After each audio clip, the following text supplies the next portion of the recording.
Welcome to the Gregory Neesmith Show, a special delivery of underdog stuff. It's also a special mix of politics and personal development stuff, too, for underdogs. And we do it live every week at the home of the Gregory Neesmith Show on WHCR 90.3 FM, the voice of Harlem. Shout out to all the Harlemites and folks in New York City and all the underdogs around the globe who check in every Sunday live from noon to 2 p.m. Appreciate you. And as always, to take you on that journey, you have your host, Gregory Neesmith, certified coach, consultant, entrepreneur, content creator, a bunch of stuff. But when it's all said and done, I'm really into exploring how, as underdogs, we get our swagger back in life, in business, and in politics. And grateful that we get to do this together every week. So let's get into it. Episode 81.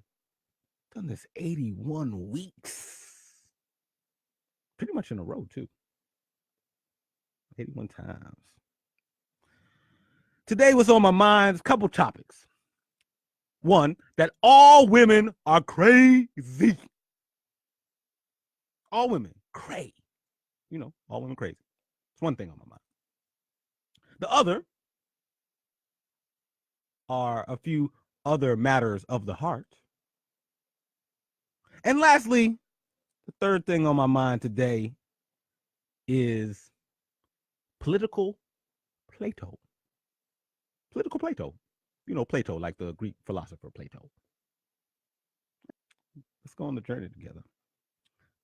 All women are crazy, other matters of the heart, and political Plato. Let's see. Where to start? All women are crazy. You know, crazy like, why don't women understand that all men cheat?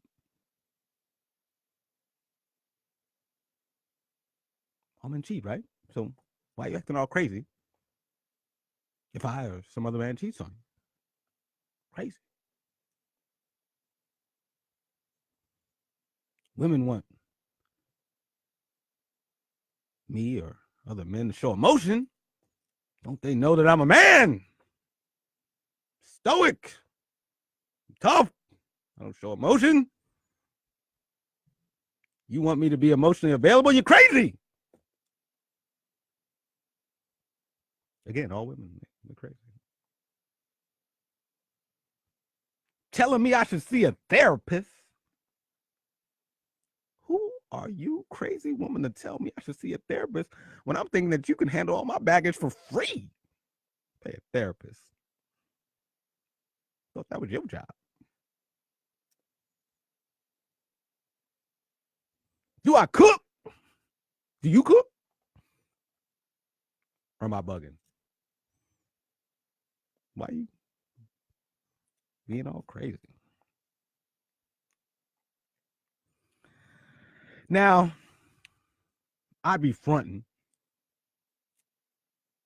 if I said that I had never mumbled the phrase, said the phrase out loud, or thought to myself that, yeah, all women are crazy, emotional,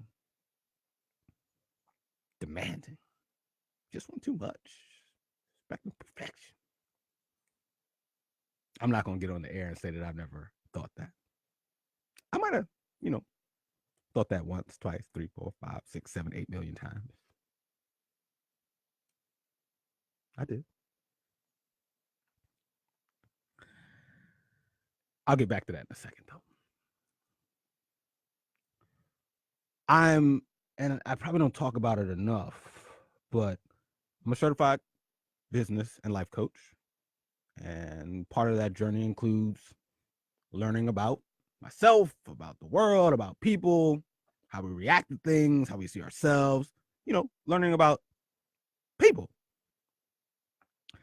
And one of the things I learned in my program, which for short I call IPEC, but that stands for Institute for Professional Excellence in Coaching. It's an accredited coaching program, and it's a whole lot of work that goes into it to get to this point where I'm at. Shout out to all my IPEC coaches and people. And one of the things we learn is this whole idea of something called energy leadership levels. It's this idea of, from a behavior standpoint, something happens, we react. Something happens, we react. And we interact with each other, with ourselves, with the world, based on certain energy levels. And those behaviors that we've learned through every moment of our life come to life in some way in each moment. And the cool thing is, because it's behavior, it's something that can evolve. So I may see the world one way today, and then a year from now, I could see it in another way. So the cool thing is, I am who I am right now, but I could be something different going forward. And so these energy levels are broken up into two types of energy. There's one called catabolic, which basically means it's the energy that I have or you have, that I see the world in a way that things are bad, or that things are a bunch of conflict, or things are I win or they lose, or things are struggle. The world's out to get me. It's a lot of like heavy and draining emotion, and I see the world as if like I'm gonna win or they're gonna lose, or that basically I may even see the world sometimes as if I'm a loser or not. I might as well just check out, give up, be apathetic. You know, kind of like how a lot of us are with our politicians these days. We'll get to political Plato in a little bit. So that's one type of energy, catabolic. And stick with me. I know that I just kicked off the show calling all women crazy, and I kind of didn't close the loop on that. I get it. Bear with me. I'll get back to that in a second. And then the other type of energy is what's called anabolic, the kind that instead of breaks, it builds. Instead of checking out, you check in. It's the type of energy that we react and interact with the world in a way where we say, I'm going to care for myself. I'm going to care for others. I'm going to be responsible. I'm going to forgive people. I'm going to look for how can we all win. It's anabolic. It's positive. It feels lighter. You got a little bit more pep in your step when you're on the anabolic side of energy. And when you're on the catabolic, it's a little rougher, without going into too much detail. And there's 7 levels. The first 2 levels are what's considered that challenging energy, and levels 3 through 7 are considered what is the more empowering, energetic, high energy levels. So now back to the all women are crazy. So yeah, I used to think that all women were crazy. And instead of building something good, it's probably doing more breaking. Breaking hearts, breaking promises, breaking relationships. And there's a lot of stuff with that, right? A lot of conflict, a lot of anger, struggle, a lot of lemonade. That was my attempt at a Beehive Beyonce reference there. A lot of struggle, a lot of pain, a lot of disappointment. But I was lucky. A few years ago, someone challenged me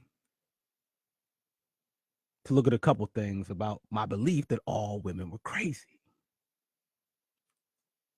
It's a very catabolic place to be, right, in terms of energy. So I had to kind of challenge my interpretations. Were all women wired to be crazy? Or were they reacting to me and my actions? Were they all drama queens? Or was I a drama king? I mean, both could be true, but one puts the onus on everybody else, and one puts the onus on the person that we get to look at and looks back at us when we look in the mirror.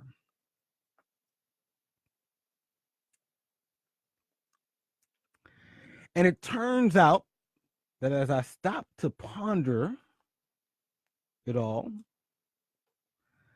that the one person that all these women that I supposedly call crazy, the one thing that seemed to show up and be in common with each and every one of them, the same trait, the same thing that they all had in common,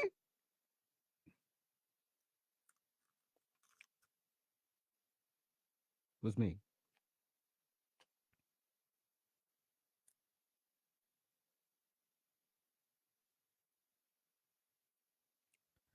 And I'll be honest, when that moment happened, there's a good thing and a bad thing that happens. The bad thing that happens is I realized I could no longer keep blaming some of the women that I dated for the way things had worked out. And it sounded so much better to call them drama queens than it did to call me a drama king.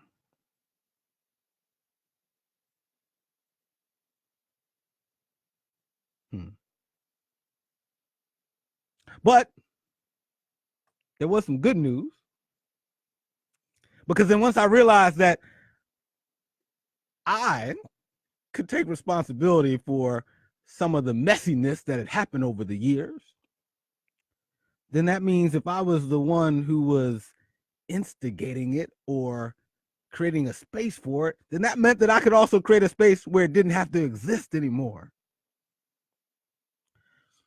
Where it was already true that they likely weren't drama queens, but now I could actually choose to not be the drama king.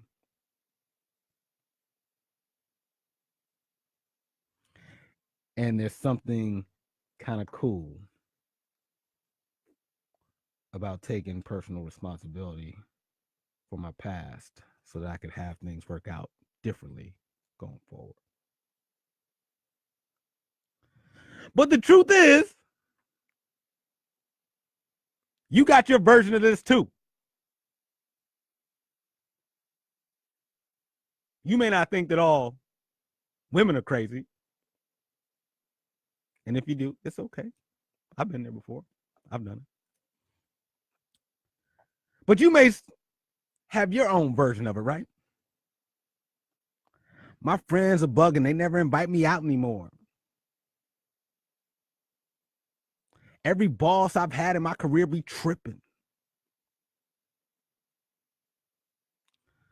My parents don't love me. They never come to visit me. All the men out here ain't sugar, honey, iced tea.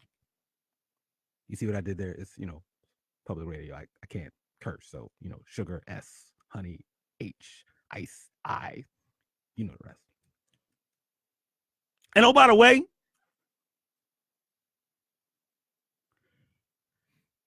I'm not here to say that you didn't have a boss or two that might have been tripping. I'm not even here to say that some of the women I dated weren't crazy. Some of my friends know, maybe one or two of them actually were.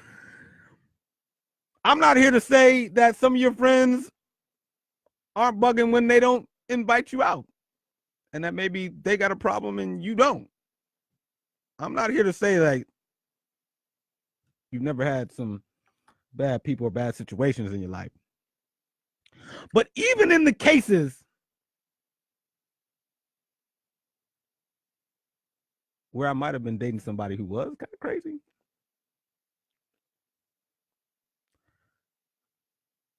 when I'm taking ownership of it, I still get to choose how long I stayed.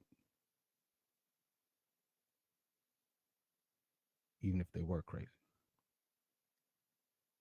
Even if your boss, one of them is bugging, tripping, you get to choose how long you stay. But more often than not, a lot of times they tripping because you ain't doing your work. Women ain't being crazy because they crazy, it's because I'm doing things that generate conflict, anger, struggle, disappointment, lemonade.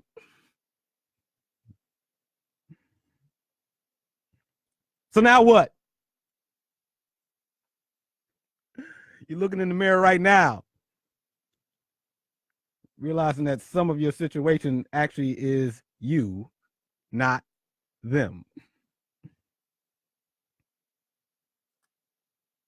Well, one of the first places to start is,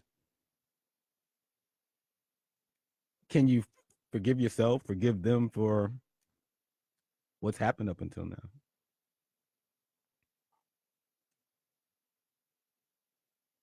What you gonna do going forward?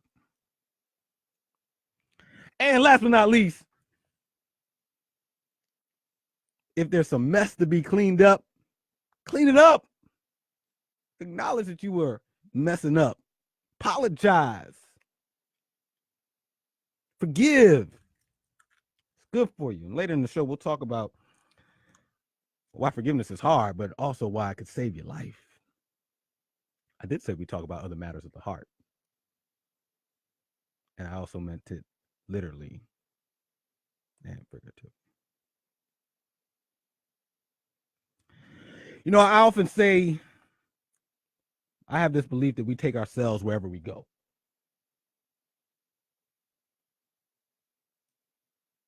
And so if I'm blaming people in one part of my life and not taking ownership of it, I'm probably doing it in other places too. I might be doing it with my dreams. I might be doing it with my family. I might be doing it with politics. I might be checking out instead of checking in, breaking things instead of building things.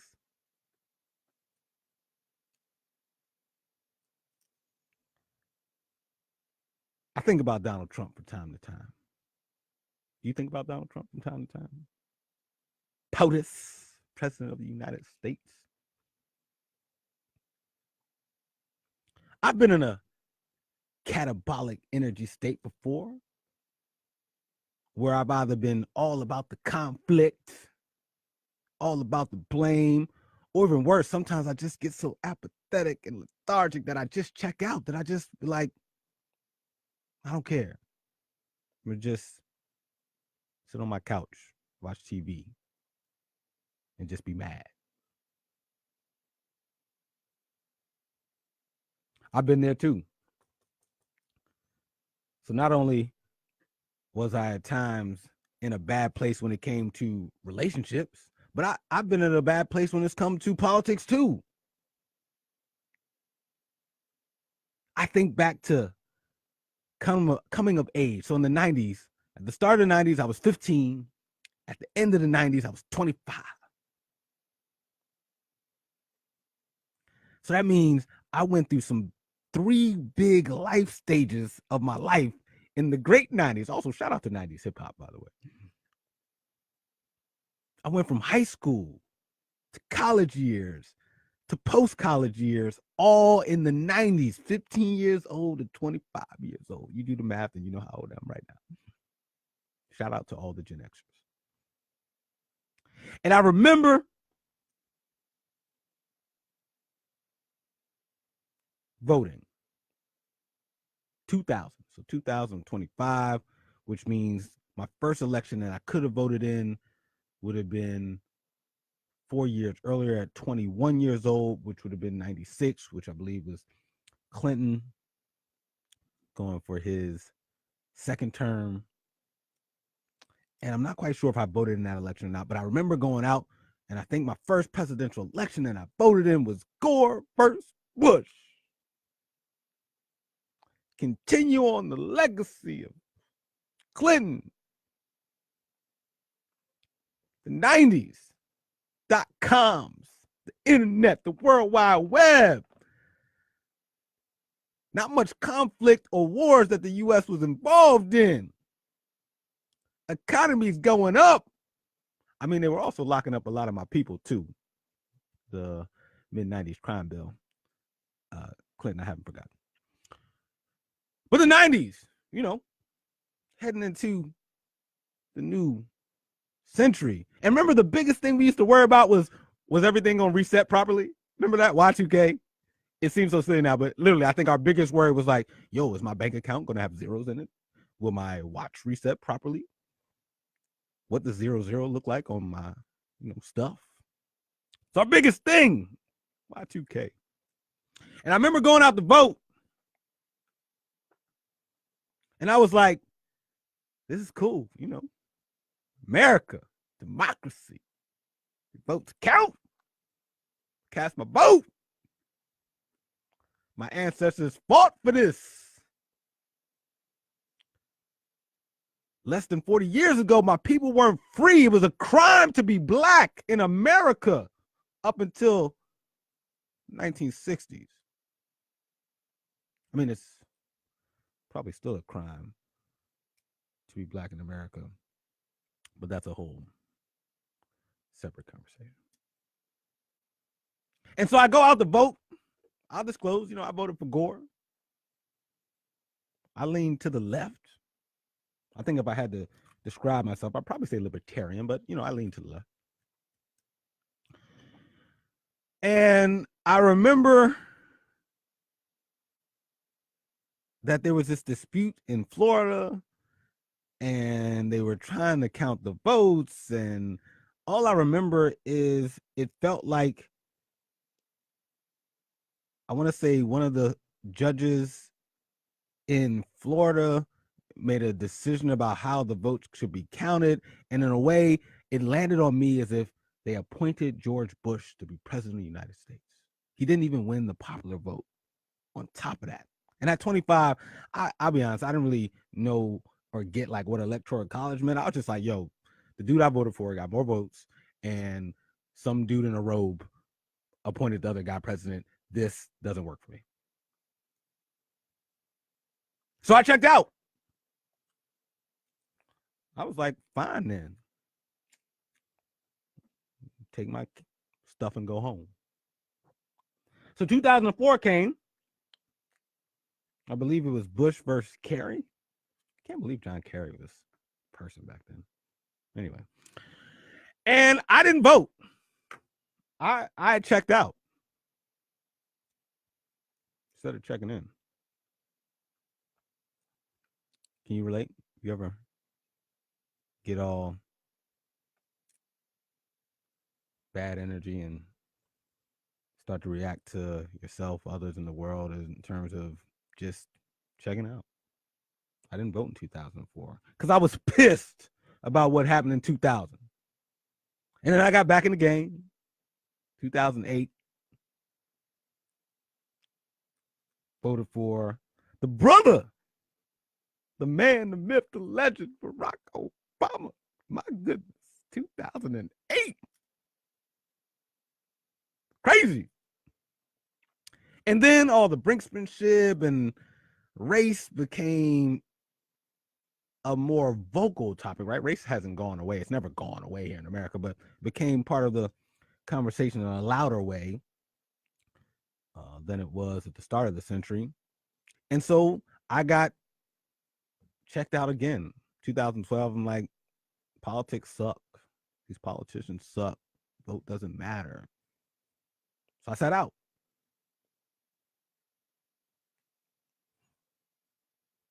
And 2016 came, and I'm like, I'm getting back in again. Check in. And I say all that to say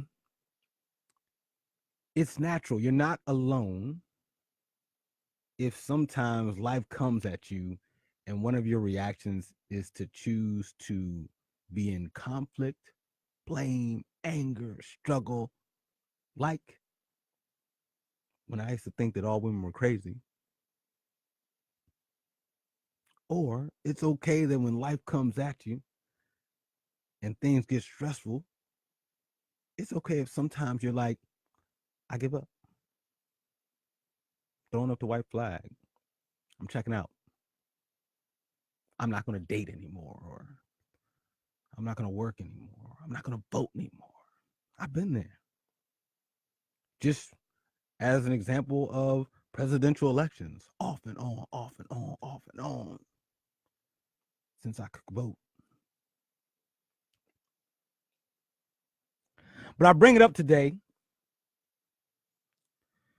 because I actually believe it's better when we check in terms of check out.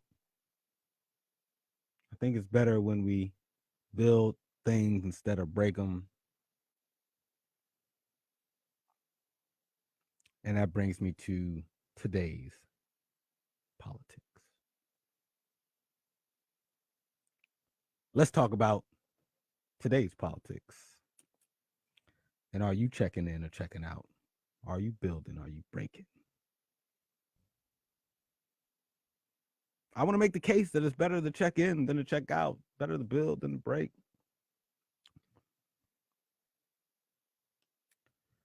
Because this guy, I know, has some of you wanting to break instead of build, and having you want to check out instead of check in. We're doing very well. We are doing very well, and we're doing very well, probably as well as anybody has ever done with Russia. And there's been no president ever as tough as I have been on Russia. All you have to do is look at the numbers, look at what we've done, look at sanctions, look at ambassadors not there, look, unfortunately, at what happened in Syria recently. And I think President Putin knows that better than anybody, certainly a lot better than the media. He understands it, and he's not happy about it. And he shouldn't be happy about it, because there's never been a president as tough on Russia as I have been. Okay, thank you very much. Doesn't that make you want to check out?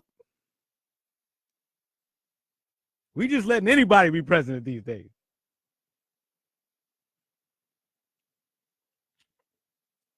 I get it. I believe 100 million eligible American voters did not vote on November 8th, 2016. Didn't vote. They checked out.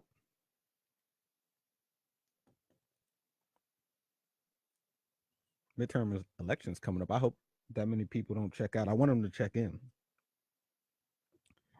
Because when we check out, or when we break things instead of build them, political Plato happens. The Greek philosopher Plato, who I don't think I've ever quoted Plato before. So this is like a first for me. And I don't even know if I'll ever quote him again. But his quote caught my attention because I think it ties nicely to, are we checking in? Are we checking out? Are we building? Are we breaking? Are we forgiving ourselves and others up until this point? And then what are we going to take responsibility for and do something different going forward? Plato says, one of the penalties of refusing to participate in politics is that we end up being governed by your inferiors. What Plato just say? Say it again one more time. Say it for the people in the back. One of the penalties of refusing to participate in politics is that you end up being governed by your inferiors. Plato, the Greek philosopher.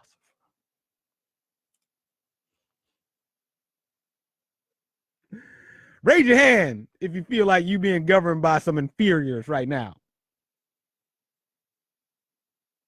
Shout out to Plato. I didn't really study Plato, but I love that quote. It's a good one. One of the penalties of refusing to participate in politics is that you end up being governed by your inferiors.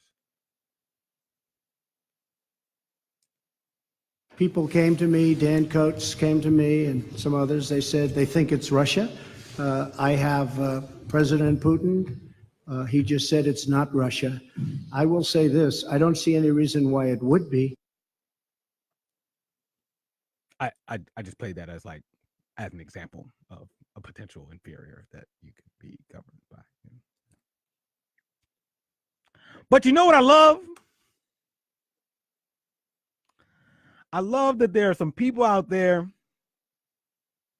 who, instead of checking out, are choosing to check in. It's cool. There's been a lot more women running for office this year. And a lot of them mostly on the Democrat side, but still a lot of folks running that are women.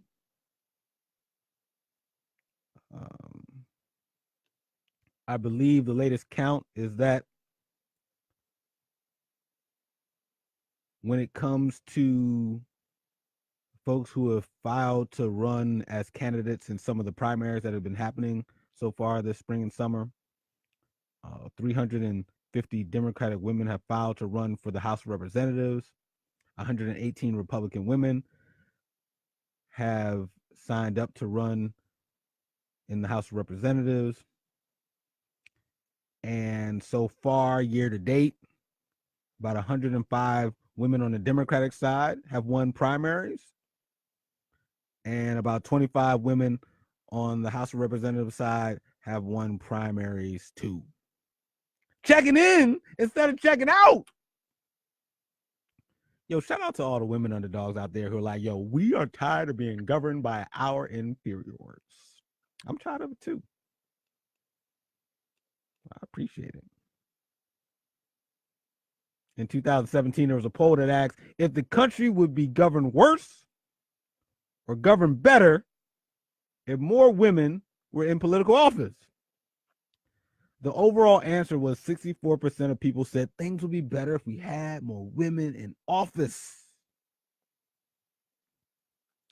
Unfortunately, if you look at political parties, only 36% of Republicans believe that things would be better with more women in office compared to 83% of Democrats. The Republicans just be, I just don't. So that means almost 2/3 of Republicans think things are much better when there's folks like this in office. People came to me, Dan Coates came to me, and some others. They said they think it's Russia. I have President Putin. He just said it's not Russia. I will say this, I don't see any reason why it would be. I think that, of course, government would be better if it was more diverse across a lot of spectrums: race, gender, sexuality, country of origin, educational background, ideology. Diversity's tough. We suck at diversity. Difference. But countless studies have shown diversity works. You want to have a winning team, get some folks that are diverse. You get to a better place. It'll be hard in the beginning, but once you get through those hard times, things are always better. So yeah, of course our government would be better with a different mix of men and women in it than we have today.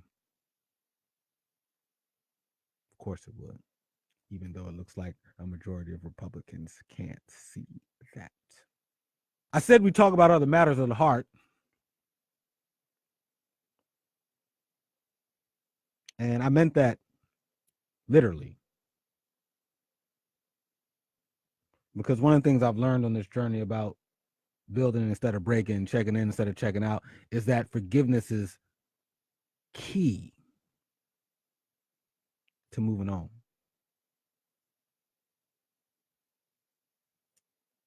Key. And so I thought it'd be cool to at least share, like, what are some of the benefits of forgiving folks? Forgiving yourself so that you can move forward and check in instead of check out, build instead of break. All right, forgiveness. This is the other matters of the heart part. I didn't even mean for that to rhyme, but it did. So be it. Forgiveness. Why should you forgive yourself and other people? Well, for one, it's one of the keys of moving from checking out to checking back in, from breaking things, building things, moving from catabolic energy into anabolic energy. It's one of the steps. And there's some research about forgiveness is a good thing. There was this recent Huffington Post article about why forgiveness is good for your health. That was the title of the article. And it said forgiving unconditionally can mean a longer lifespan. People who practice conditional forgiveness, which is only forgiving if the other person says sorry first or promises not to do something again, that person may be more likely to die earlier compared to the person who forgives unconditionally. This is because the person who practices conditional forgiveness is less likely to forgive because people aren't always going to say sorry. I had to realize that one of the most arrogant and crazy things that I could do in this world is think that I can control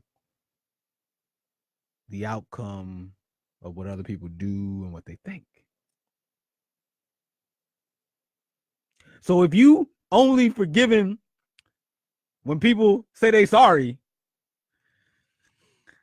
then you're gonna be waiting for a long time. Well, actually, in this case, you won't be waiting for a long time because your lifespan will be shorter, and that's Forgiveness also gets you out of that angry mode.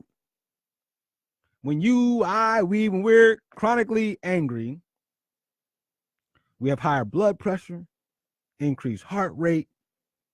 First, when we forgive, it helps us de-stress. Not forgiving someone is associated with more anger, arousal, sadness, and feelings of being out of control. Who wants that? The world is tough enough. I don't want to also sign up for having my own world being tough too.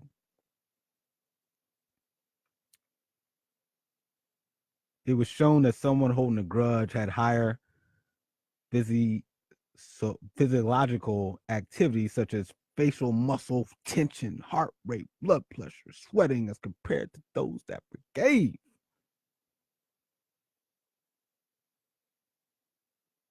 And speaking of matters of the heart, your heart will thank you. Forgiveness has been shown to have effects on lowering blood pressure. Your heart will be better. Literally, stop breaking hearts, building stuff.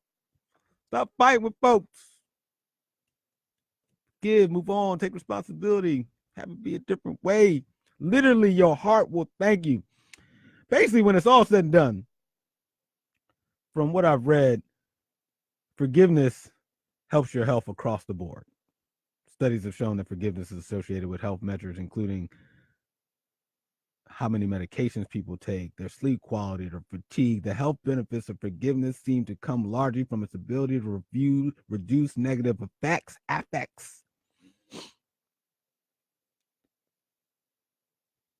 And then one other one I want to read from this article that caught my attention. Researchers found that when you need forgiveness, making amends with the person you wrong can better help you forgive yourself. People who asked for forgiveness were found to be more likely to feel it was okay to forgive themselves. Making amends gives us permission to let go. I just want to pause here for a second on this one, because I didn't really get this one for most of my life. This idea that forgiveness is helpful and important for me, not just for the other person. Quick aside, as many of you know, I was in foster care for a few years and adopted. And 4 years ago, I went and searched for and found my biological parents and have now since met them and some of my other biological family. And I remember having feelings of anger, being pissed at my biological parents. Thoughts like, yo, why couldn't y'all figure it out?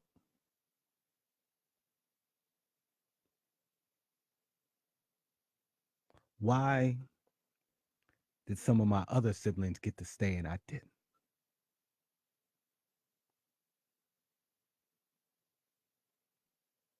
Making me feel unlovable, not special. They say knowing our ancestry is such an important thing, right? We got companies that specialize in helping you do ancestry.com because there's something empowering, something calming about knowing where we come from.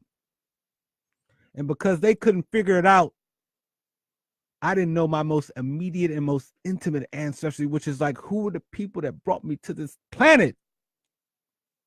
Pissed. Never gonna forgive them.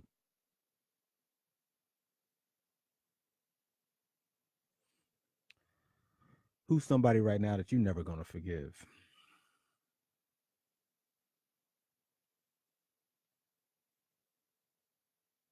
And then through the help of things like therapy and access to coaching and Googling things and reading articles, and there's an interesting thing that I found out. That some of me holding on to that anger, some of it had nothing to do with them.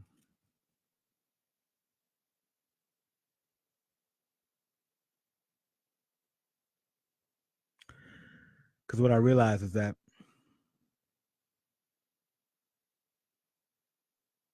some of their choices when they were in their 20s, that included being part of my life story, that led to some of the events that would happen in foster care and adoption. By me holding on to that anger and not forgiving them, it meant in a sinister, self-sabotaging way that I got to hold on to some mistakes that I made in my 20s and 30s that I wasn't going to forgive myself for.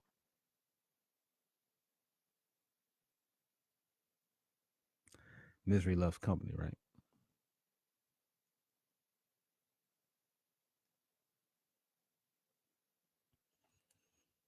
Making amends helps you forgive yourself. One of the benefits about forgiveness from a HuffPost article, ways forgiveness is good for your health. And so I wanted to stick here for a second because this was like mind blown for me.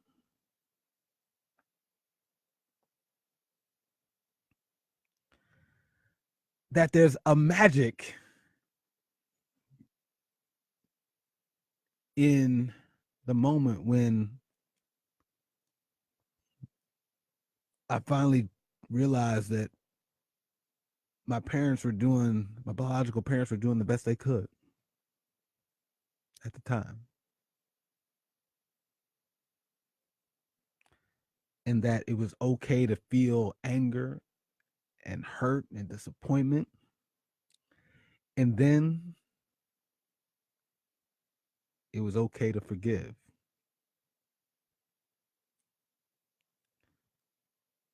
And take responsibility for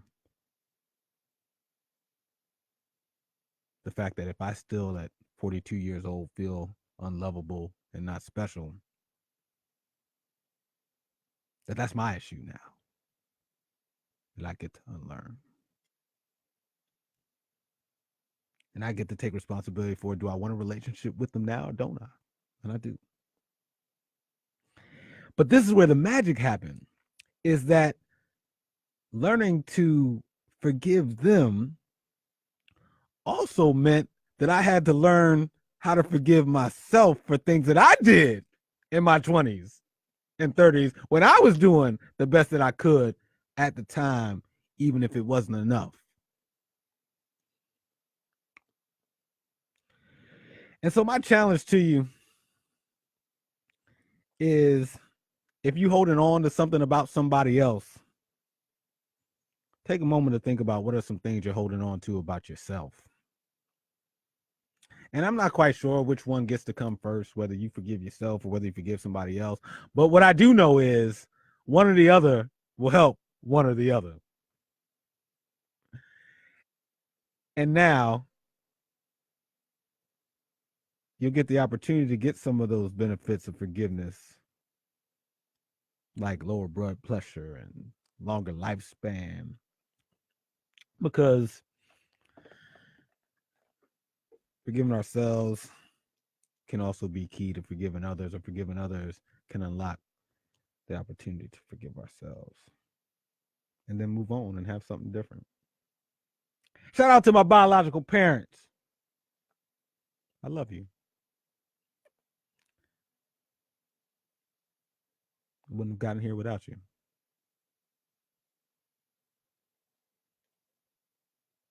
And shout out to my parents, my angels, my parents, my mom, my dad, Henry and Hallie Neesmith.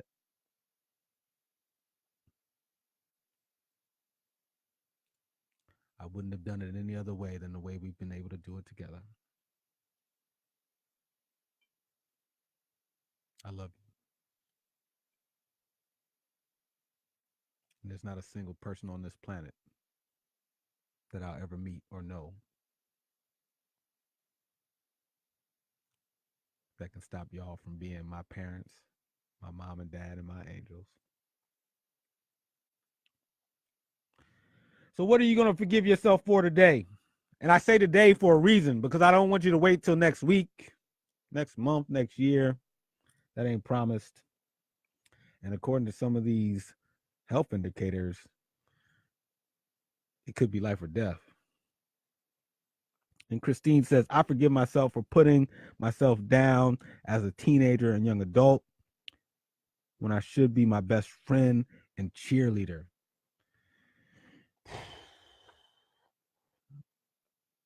Christine, thank you for sharing that.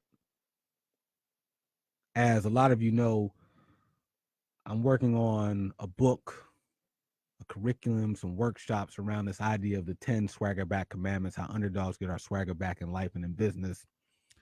And one of the swagger back commandments, working name is, one of them is called Stop Kidding Around. And it's this idea of, there's things we learned as kids, there's things we did as kids to survive, things we thought about ourselves, about the people around us, about the world, that they helped us get through our childhood, but they don't help us now. They did what they needed to do back then, but something different could work for us in a way that could have us feeling good, feeling like we're our own best friend and our own cheerleader. So shout out to Christine. It's a deep point. And some future episodes will be dedicated to how we stop kidding around, which is this idea of what are the things we get to unlearn from our childhood so that we can get our swagger back in our adulthood. Shout out to Christine. Appreciate you. With that, it's time for the big finish of the show. Name that underdog. Dedication, and I always have in my life, and I just like, I'm gonna get to this job one way or the other. I didn't. My car went down, and I didn't have a ride.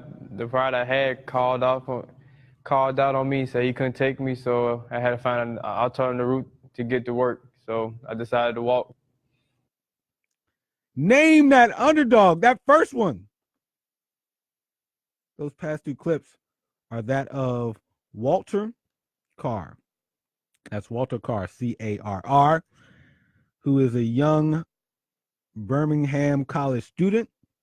His car broke down the night before he was supposed to start his new job, And so he decided to walk to work, which at first may not sound that impressive to you until I tell you that the walk to work was about 20 miles in distance.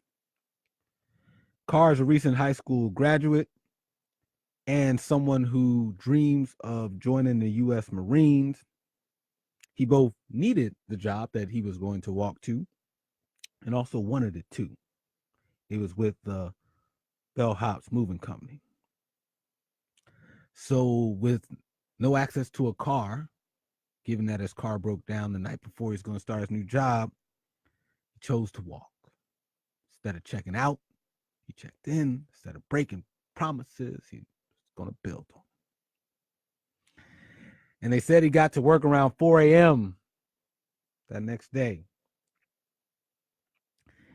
And it caught the attention, his resilience, him taking personal responsibility for having things work out. Instead of blaming the world or thinking that the world is out to get him, he's like, I'm going to go do it anyway. I'm going to make it happen. The Bellhop CEO, Luke Marklin, heard about this story. And the CEO of Bellhops drove from Tennessee down to where Walter Carr was, saying that he wanted to meet Carr and personally thank him. And the cool thing is, when they met, Luke, the CEO of Bellhops, gave Walter a 2014 Ford Escape. And so now Walter has some national attention and acknowledged for his dedication, and also now has a new car, 2014 Ford Escape, so he won't have to walk to work the next day. And this is, very cool story. Just a little bit more background on it. Walter Carr's car, ironic, right? Carr broke down. His last name Carr. Walter Carr broke down the day before his new job. He decided to walk 20 miles to work. He was picked up by a couple police officers that were concerned about him when they saw him walking on a road late at night. They took him to breakfast and they took him to the house where he was supposed to be at that morning to help the owners move. The owners of that house, one of them named Jenny Lamley, she was so shocked and surprised and proud of his work ethic that she started sharing his story. As I mentioned, the CEO also took notice and gave Walter a car, and they thanked him for his dedication, determination, and work ethic. I also believe that, I think I read somewhere where there was a GoFundMe page and some other stuff started for him. So just a cool example of someone who, had life happen to them, right? Car breaks down, and instead of checking out, they checked in. Instead of breaking things, they went on and took responsibility, and found a way to make stuff happen. Shout out to Walter Carr. All right. Last but not least, our next Name That Underdog. I'm going to play the clip, which also is related to the movie Black Panther. Has me just randomly thinking, all-time classic for the culture. Do you think Coming to America or Black Panther? Which one would you pick? Black Panther turned 30 years old this year, and Black Panther Coming to America turned 30, I believe, years old this year, which still feels timeless even after all that time. And obviously Black Panther is still a baby, but for the culture, which one you picking? All-time classic, Coming to America, Black Panther. But let's play this next clip. Name That Underdog. First one was Walter Carr. Shout out to him. Can you name this underdog? How'd you get in Black Panther? My agent, Cindy Butler from I Submit Talent, sent me this thing for an audition. And I said, there is no way I'm gonna be in no comic strip at my age. And she was very persistent. I really have to give her credit, because she said, Miss Dorothy, you can do this. I said, no, I can't. But my grandson came over, Niles Wardell. He said, Grandma, you always talk about stepping out on nothing. Let your faith take you there. He said, now, how come you don't do it yourself? I said, what do you mean? He said, either you gonna step out there or you gonna shut up. I went to the computer, and every day I practiced Mandela. Step out there or shut up. Be governed by your inferiors, or get out there and run for office like a bunch of women have been doing so far this year. Get out there or shut up. Name that underdog. You know who that was? You know who that is? It's Dorothy Steele. And she began her acting career when she was 88 years old. That's not a typo. I'm not misspeaking. I didn't read it wrong. You heard me. 88, time to set it straight. Ain't no half stepping. Dorothy Steele, that's who you just heard from. Name that underdog. Began her acting career when she was 88 years old, and at the age of 92, she landed a dream role of one of the tribal elders of Wakanda in the movie and the big time hit Black Panther. She got the role after she sent her audition tape into Marvel. She said that where she was one of the oldest on the set, she quickly became the grandmother figure to everybody on the set of filming Black Panther. The fact that she was able to see a peak in her career this late in her life is extraordinary. According to a Time magazine article and analysis, women usually see their peak in their acting careers around the age of 30, and men normally around the age of 46. And Dorothy Steele said, guess what? I'm going to get my swagger back, rediscover my special stuff. I'm going to check in. I'm going to build instead of break at 92. Step out. Step up. Shut up. She said, I'm going to step up. Shout out to Dorothy Steele, who called the movie a comic strip in that clip. I love it. If that don't get you going, I don't know what will. I asked you earlier what you're going to forgive yourself for. And I'll also ask you, what are you going to go out and do? What are you going to go out and do differently? Dorothy said, I'm going to go out and get this acting career popping. 88, time to set it straight. Ain't no half stepping. And that's Name That Underdog for episode 81. Shout out to everyone who went along on the journey today. This show wouldn't be possible without you out there listening. Appreciate you. Also, the comments. Shout out to Christine and Daryl and all the folks who checked in on the Facebook Live, too. And I got to give a shout out to the team. I don't just get to show up and start talking. There's stuff that happens behind the scenes. Shout out to Megan, my producer, who helps me get my facts straight. Audio clips ready to roll.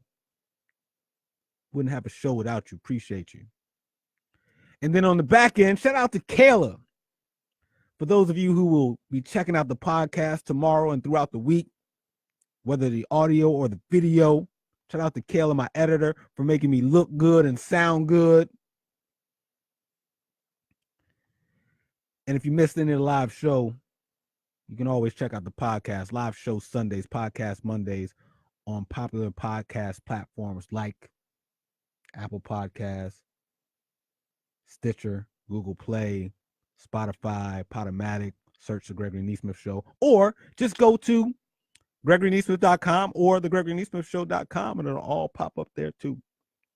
And I appreciate all the listeners, and just a special shout out to the podcast listeners. This summer, we will cross the 20,000 download mark of the podcast because of you. I'm speechless. It's surreal. I'm excited, humbled. Thank you. With that, I'm going to end today's show with the way I've ended 80 of them up until now. And the 81st will be no different. I'm going to end it with my favorite quote.